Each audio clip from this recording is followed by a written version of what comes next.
Hello students, we are ready to start into chapter 2 on entitled Picturing Variation with Graphs. I will just tell you from the beginning that graphs are the best way to picture data. Of course, it is a picture in and of itself, but I would also tell you that you'll see lots and lots of reports where people put in statistical summaries and so on. I would just tell you, if they don't put a graph in there, you probably shouldn't trust it, because what you see in a graph is generally should be supported in the statistics. The statistics should largely reflect what the graph shows you. Occasionally you'll have much more sophisticated analyses where maybe the graphs are not as easy to use. However, a well-constructed graph is something I almost always insist on when you're trying to explain to people what's going on with the data. And the purpose of data analysis is to understand the underlying structure of the data. So a graph is a really good way to do that. So let's go into our slides here. We're going to be talking about numerical data, analyzing and understanding variation with some of the graphs shown at the bottom there, the dots plots, the histograms, and the stem plots, which are also known as the stem and leaf plots. So there's a picture. You see some variability there, but also some of the same. That's a whole set of cousins there. They look a lot alike, but there's still variability there, as we can see, and that's going to be true in any data set. So the first thing we're going to start with is trying to understand what is a distribution. The idea of a distribution is, what does the data look like? You can pictorially see that how much variation is there within the data. How many first cousins do you have? We asked that in our preliminary survey. Once the data is compiled, I'm going to share that with you, and we'll take a look at that and see what the data looks like graphically. Can't do that yet because we're still compiling the data at this point. And some of you haven't filled out the survey, so we ask you to do that as quickly as possible. So we're going to organize the data, and from that we're going to plot a distribution. And the main components of that distribution will be interested in the shape, whether or not there are outliers, what's the center of the distribution or a typical value, and the spread in the data, how much range does it cover. So you can remember that those components by the acronym SOX for shape, outliers, center, and spread.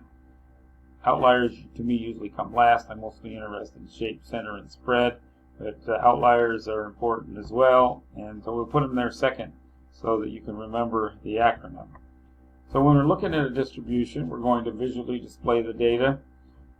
In order to do that, we have to choose a graph that effectively summarizes the data, and we're going to be talking about some key graphs. Now, I've been doing statistics for a long time, and these are the very graphs that I use still to summarize data. So they might be fundamental, but they're also extremely useful plots. So we're going to summarize it by saying, well, what's the shape of the distribution? Do we see any unusual observations or outliers?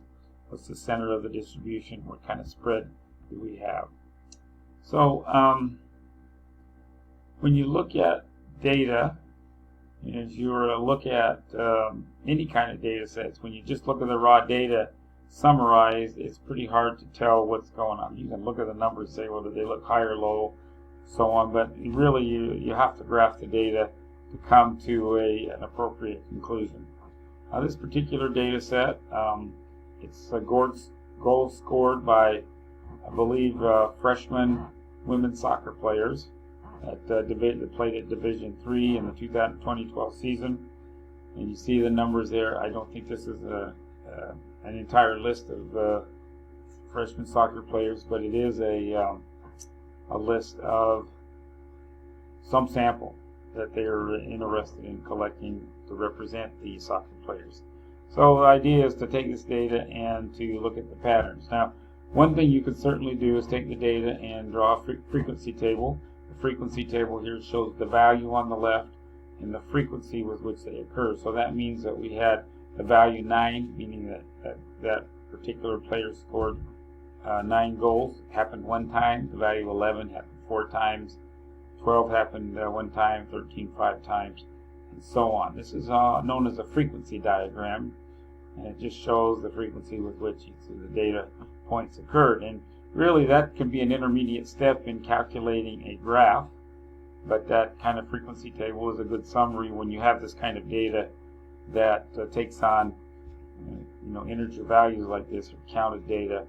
It's a good first start, and StatCrunch will do that for us as well. So in this particular case, we're going to draw the dot plot, and the dot plot is just a plot that shows the raw values of the data. So the raw values here are the actual number of goals scored, and you see from this plot that we have the lowest value 9 all the way up to the highest value of 35 here, and you can also see all the other values that occurred. And the height here represents the number of times that occurred. So when let's say I was plotting this data as it came in, and not necessarily had created this frequency diagram, if I came to a second 11, which I would at some point, I just put it on top of the first one, then I put a third one on, and finally a fourth one, because by the end of the time data set there would have been 4 11s, and as you see there are 5 13s, and so on. So this just gives us a look at the raw data, and you can start to pick things out, like the kind of variability that you see. You see the center of the distribution, like a typical value. If you were, say, an average player here would score 12 to 13 goals, and obviously these players up here did something better than that, with one particular person who was outstanding, scoring 35 goals. And they show up as being unusual or an outlier in this particular case. So the idea here is to help us to see the pattern in the data and visually, yes, represent the data.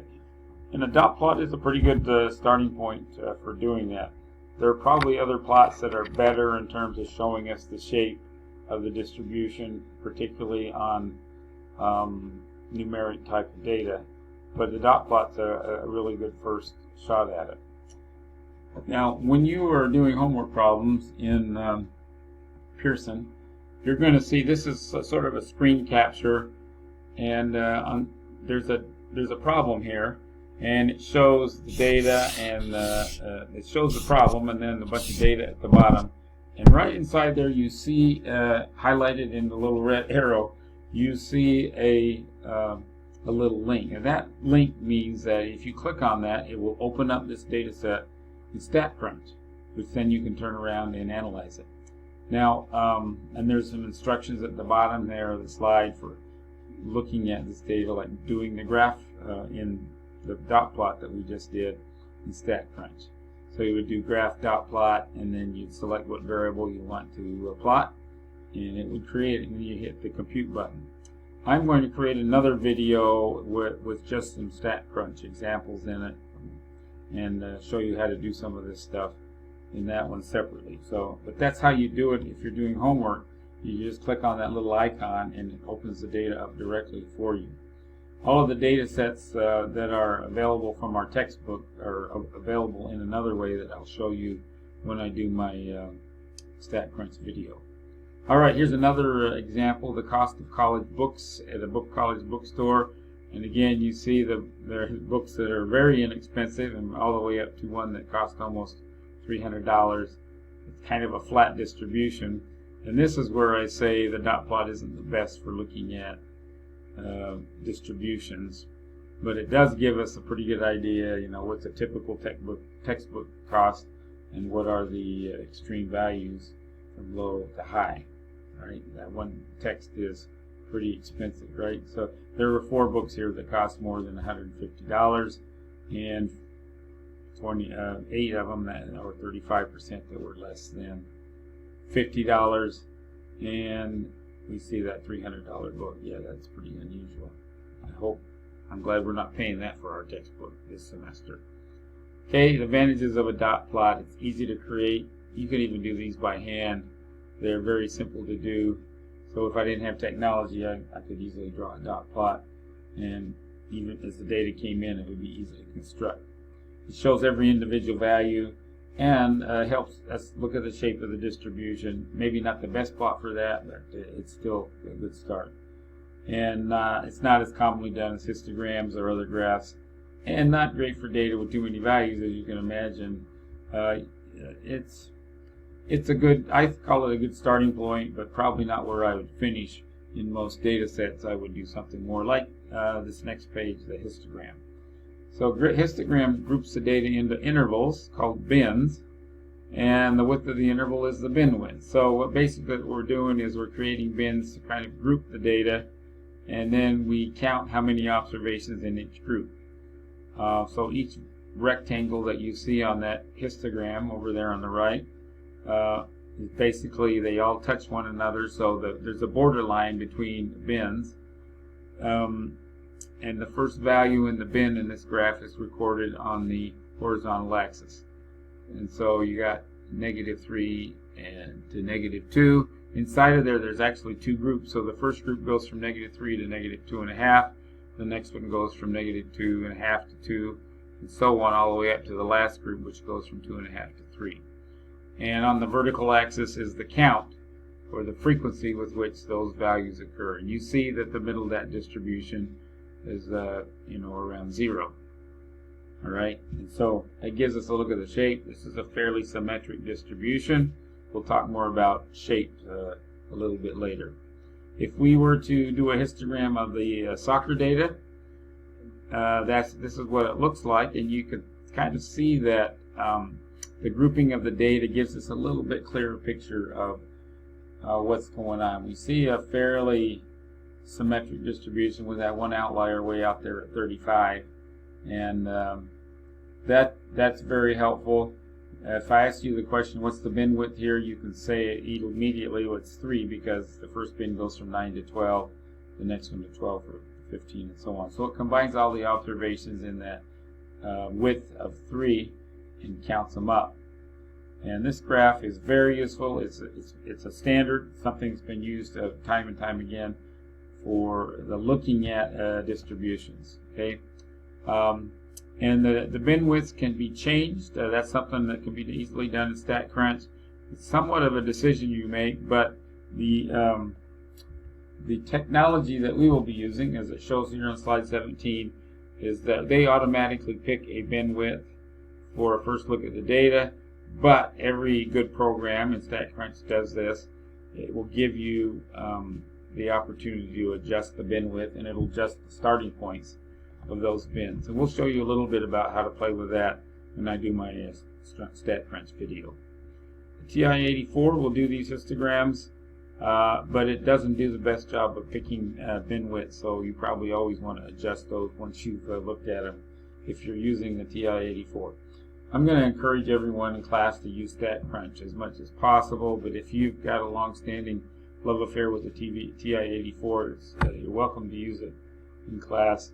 But I think you'll see the advantage of StatCrunch as we go forward here. The histogram really works well in large data sets, and it gives us a real good look at the general shape of the distribution, and it makes it easy to spot outliers.